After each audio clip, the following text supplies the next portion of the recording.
नमस्कार दोस्तों, बहुत बहुत स्वागत है आप सभी का हमारे और आपके इस YouTube चैनल स्मार्ट टेक में। दोस्तों हर बार की तरह इस बार भी आज हम आप सभी के लिए एक बेहतरीन वीडियो लेकर आए हैं। दोस्तों आज की इस वीडियो में हम बात करने वाले हैं DBU यानी कि डिजिटल बैंकिंग यूनिट। वर्तमान समय में DBU को लेकर काफ़ी लोगों के मन में मतभेद चल रहा है, तो आज के इस वीडियो के माध्यम से मैं आपको DBU क्या है, किसको मिलेगा, किस तरीके से वर्क करता है, क्या क्या सर्विसेज होती है, सारी डिटेल्स क्लियर करने वाला हूँ। तो यहाँ पर वीडियो के साथ अंत तक बने रहेगा। साथ ही साथ चैनल पर नए हो तो चैनल को भी जरूर सब्सक्राइब कीजिएगा। तो चलिए दोस्तों वीडियो की शुरुआत करते हैं।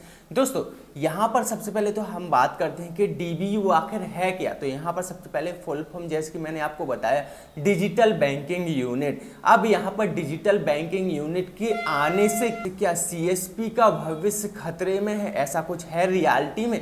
तो यहाँ पर मैं आपको बता दूं ऐसा कुछ नहीं है। देखिए डिजिटल बैंकिंग यूनिट है क्या, सबसे पहले तो आपको इसको समझना होगा, ठीक है ना। यहाँ पर आपने देखा होगा कि सबसे बड़ा होता है बैंक। मान लीजिए आपके होम डिस्ट्रिक्ट में कोई भी एक ब्रांच है, स्टेट बैंक की ऑफिशियल ब्रांच, जिसका एक अलग IFSC है, ठीक है ना।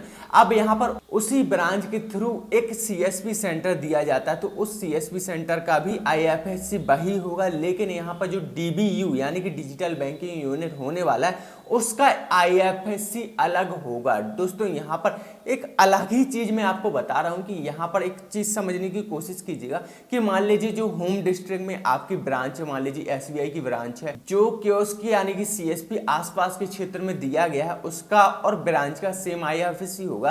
तो यहाँ पर सीधी सी बात है कि जो CSP संचालक होगा वो यहाँ पर खाते खोलेगा और फॉर्म को अपनी ब्रांच में जमा करेगा, तो तब जाकर कस्टमर को यहाँ पर अकाउंट ओपनिंग की सुविधा दी जा सकेगी, ठीक है ना। तो यहाँ पर एक तरीके से देखा जाए तो ये जो CSP है वो बैंक का एक छोटा सा रूप है, लेकिन DBU ये एक अलग ही चीज है। यहाँ पर इसका ब्रांच से कोई भी लेना देना नहीं होता है। यहाँ पर अगर कोई व्यक्ति खाता खुलवाने आएगा तो डायरेक्ट उसका खाता खुल जाएगा ऑनलाइन डिजिटल प्रोसेस के माध्यम से। यहाँ पर पेपरलेस वर्क होने वाला है, एक भी डॉक्यूमेंट्स नहीं लगेगा कस्टमर का फिजिकली। यहाँ पर सिर्फ दिखाने होंगे वगैरह, फोटो वगैरह खींची जाएंगी, कंप्यूटर पर अपलोड की जाएंगी, तो यहाँ पर ऑटोमेटिक कस्टमर का अकाउंट खुल जाएगा इंस्टेंटली, ठीक है ना।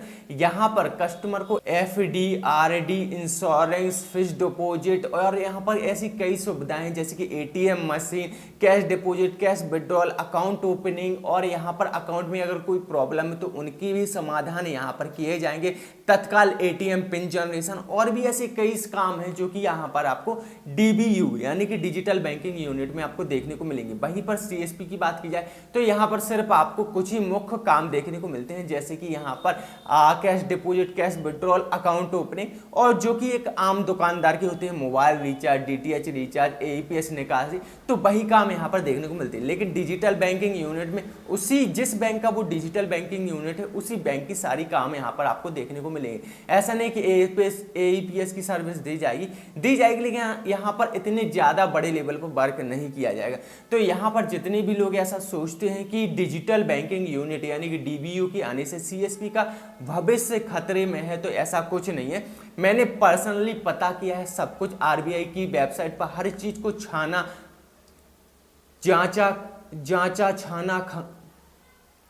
जांच पड़ताल की है, तो यहाँ पर मुझे ऐसा कुछ भी नहीं मिला है कि यहाँ पर CSP का भविष्य खतरे में है। अब यहाँ पर बहुत से लोग बोलेंगे कि नहीं, यहाँ पर अगर DBU आ जाएगा, डिजिटल बैंकिंग यूनिट अगर उनके क्षेत्र में आ गया, तो यहाँ पर उनके CSP पॉइंट पर कौन आना पसंद करेगा। तो यहाँ पर दोस्तों मैं आपको बता दूं, देखिए सरकारी चीज सरकारी ही होती है। अगर आपके एरिया में बैंक भी आ जाए ना, तब भी लोग CSP सेंटर पर ही आना पसंद करेंगे, क्योंकि वो एक प्राइवेट चीज है, ठीक है ना। पर्सनल इंडिविजुअल व्यक्ति सर्विस दे रहा है अपने कस्टमर को। लेकिन जो बैंक होता है वहां पर 1000 कर्मचारी होते हैं, तो कर्मचारियों को आप जानते हो कैसी सर्विस देते। उसी तरीके से यहाँ पर DBU डिजिटल बैंकिंग यूनिट है। यहाँ पर वैसे अभी कहने के लिए तो पूरे इंडिया में 75 DBU खोले गए हैं ट्रायल वर्जन पर, लेकिन अभी ऐसा कुछ भी नहीं किया गया है गवर्नमेंट की तरफ से कि यहाँ पर किसको दिया जाएगा, किसको नहीं दिया जाएगा।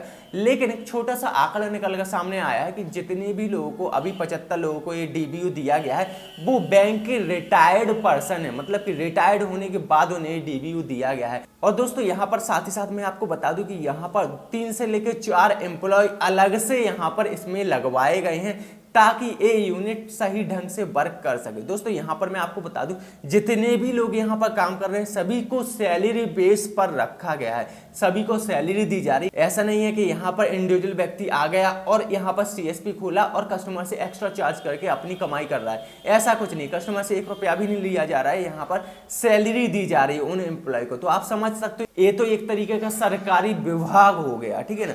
तो इस तरह के सरकारी विभाग के आ जाने से मुझे नहीं लगता है कि किसी भी तरह का सीएसपी पर इफेक्ट देखने को मिलेगा, उल्टा सीएसपी और ज्यादा चलेगा, क्योंकि यहाँ पर लोगों की एक मानसिकता बन जाती है कि अगर कोई भी प्रॉब्लम आएगी तो यहाँ पर बगल में वो बैंक है ना, तो इसीलिए लोग और ज्यादा खाते खुलवाएंगे और अगर ज्यादा प्रॉब्लम आती है बैंक समझ के उस डीबीयू यानी डिजिटल बैंकिंग यूनिट में पहुंच जाएंगे और अपनी समस्या का समाधान निकलवाएंगे। तो ऐसे में आपको तो भाई सहूलियत ही होगी इस तरीके से। तो इसीलिए ऐसा मत सोचिएगा कि डिजिटल बैंकिंग यूनिट के आ जाने से सीएसपी का भविष्य खतरे में, ठीक है ना।